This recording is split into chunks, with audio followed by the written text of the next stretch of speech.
ഭരണഭാഷ ഭരിക്കപ്പെടുന്നവരുടെ ഭാഷയാകണമെന്നത് ജനാധിപത്യത്തിൻ്റെ പ്രാഥമികമായ പാഠമാണ്. ലോകത്തിലെ എല്ലാ ജനതകളും ജനാധിപത്യത്തേക്കുള്ള അവരുടെ യാത്രയിൽ ഭാഷാപരമായ ഈ ഘട്ടം പിന്നിട്ടിട്ടുണ്ട്. 2 നൂറ്റാണ്ടോളം അടക്കി ഭരിച്ച ഇംഗ്ലീഷുകാർ തന്നെ അവരുടെ ചരിത്രത്തിലെ ഒരു ഘട്ടത്തിൽ മാതൃഭാഷ ഭരണഭാഷയും കോടതി ഭാഷയും ആക്കുന്നതിനു വേണ്ടി തെരുവിലിറങ്ങിയിട്ടുണ്ട്.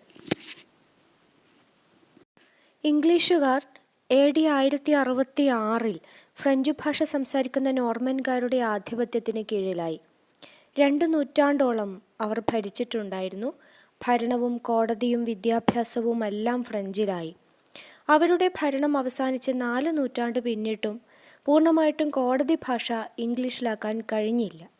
നിരവധി ഇടപെടലുകൾക്ക് ശേഷം 1731 ഇംഗ്ലണ്ടിൽ ജോർജ് രണ്ടാമൻ്റെ കാലത്താണ് ഒരു നിയമം വന്നത്.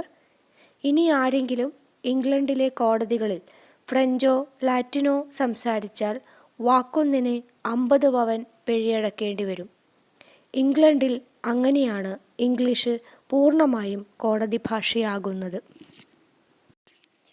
കേരളത്തിലെ ഭരണഭാഷ മലയാളമാക്കുന്നതിന് കോമാട്ടിൽ അച്യുതമേനോൻ്റെ നേതൃത്വത്തിൽ ഒരു കമ്മീഷനെ നിയമിക്കുന്നത് 1957 1969 മലയാളം ഭരണഭാഷയാകുന്നു.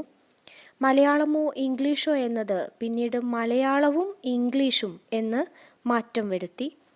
മറ്റനേകം സംസ്ഥാനങ്ങൾ അവരുടെ ഭരണഭാഷ പൂർണ്ണമായും മാതൃഭാഷയാക്കിയപ്പോൾ ഭരണഭാഷ ഉത്തരവ് ശരിയായി പുറപ്പെടുവിക്കാൻ പോലും ഇപ്പോഴും നമുക്ക് കഴിഞ്ഞിട്ടില്ല.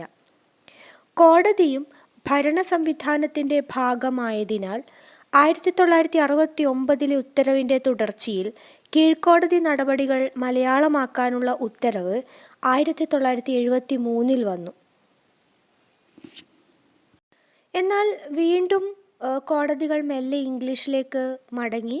ഇത് പരിഹരിച്ച് കോടതി ഭാഷ മലയാളമാക്കുന്നതിനെക്കുറിച്ച് പഠിക്കാനും നിർദ്ദേശം സമർപ്പിക്കാനും ജസ്റ്റിസ് KK നരേന്ദ്രൻ അധ്യക്ഷനായി 1985 സർക്കാർ കമ്മിറ്റിയെ നിയോഗിച്ചു. 1987 കമ്മിറ്റി റിപ്പോർട്ട് സമർപ്പിച്ചു. 2 വർഷം കൊണ്ട് കേരളത്തിൽ ഹൈക്കോടതിക്ക് കീഴിലുള്ള എല്ലാ കോടതികളും നടപടികൾ പൂർണ്ണമായും മലയാളത്തിലാക്കാമെന്ന് കമ്മിറ്റി പറഞ്ഞു. കന്നഡ ന്യൂനപക്ഷമുള്ള കാസർഗോഡ് ജില്ലയിൽ ഒഴികെ അവിടെ ജനവികാരം മാനിച്ച് 10 കൊല്ലം കഴിഞ്ഞിട്ട് മാത്രം ആലോചിച്ചാൽ മതി എന്നായിരുന്നു നിർദ്ദേശം. അതിൻ്റെ അനുഭവത്തിൻ്റെ അടിസ്ഥാനത്തിൽ ഹൈക്കോടതി നടപടികൾ മലയാളമാക്കുന്നതിനെക്കുറിച്ച് ആലോചിക്കാമെന്ന് പറഞ്ഞിട്ടും കമ്മിറ്റി റിപ്പോർട്ട് നൽകി 25 വർഷം കഴിഞ്ഞിട്ടും അത് പൂർണ്ണ അർത്ഥത്തിലെത്തിക്കാൻ കഴിഞ്ഞിട്ടില്ല.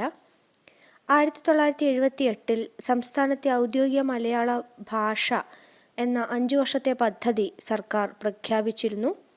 1980-81 കോടതി നടപടികൾ പൂർണ്ണമായും മലയാളത്തിലാക്കണം എന്നാണ് ഇതിൽ നിർദ്ദേശിച്ചത്.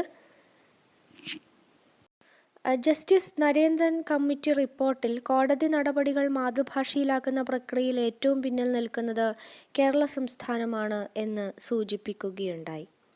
സാധാരണക്കാരനായ വ്യവഹാരിക്കും കോടതി നടപടികൾക്കും മധ്യ നിലകൊള്ളുന്ന ഇംഗ്ലീഷ് ഭാഷയാകുന്ന ഇരുമ്പുമറ മാറിയാലല്ലാതെ സാധാരണക്കാർക്ക് നമ്മുടെ കോടതി നടപടികളിൽ കൂടുതൽ സജീവമായി സഹകരിക്കാൻ സാധിക്കില്ല. അതുകൊണ്ട് എന്തെല്ലാം തടസ്സമുണ്ടെങ്കിലും അതൊക്കെ തരണം ചെയ്ത് കോടതി ഭാഷ മലയാളമാക്കുന്ന പ്രക്രിയ മുഴുമിക്കാതെ നിവൃത്തിയില്ല എന്ന് കമ്മിറ്റി പ്രഖ്യാപിച്ചു. ആധുനിക ഇന്ത്യൻ ഭരണഘടന തന്നെ കോടതി നടപടികൾ മാതൃഭാഷയിലാക്കാൻ വേണ്ടിയാണ് നിലകൊണ്ടത്. ഭരണം ഈ നാട്ടിലെ സാധാരണക്കാരായ ജനങ്ങൾക്കറിയാവുന്ന അവരുടെ മാതൃഭാഷയിലായിരിക്കണമെന്ന ഉറച്ച അഭിപ്രായമാണ് ഭരണഘടനാ നിർമ്മാണ സമിതിക്കുണ്ടായിരുന്നത് എന്നാണ് ഇന്ത്യൻ ഭരണഘടനയുടെ 17-ാം ഭാഗത്തിലെ ഔദ്യോഗിക ഭാഷ സംബന്ധിച്ചുള്ള അനുച്ഛേദങ്ങൾ വ്യക്തമാക്കുന്നത്. കമ്മിറ്റി ചൂണ്ടിക്കാണിച്ച മറ്റു കാര്യങ്ങൾ 1973 ഉത്തരവനുസരിച്ച് ഇപ്പോൾ തന്നെ കീഴ്ക്കോടതികൾ വിധിന്യായങ്ങൾ മലയാളത്തിൽ പുറപ്പെടുവിക്കണം. അത് ന്യായാധിപന്മാർ ഉപയോഗിക്കണം.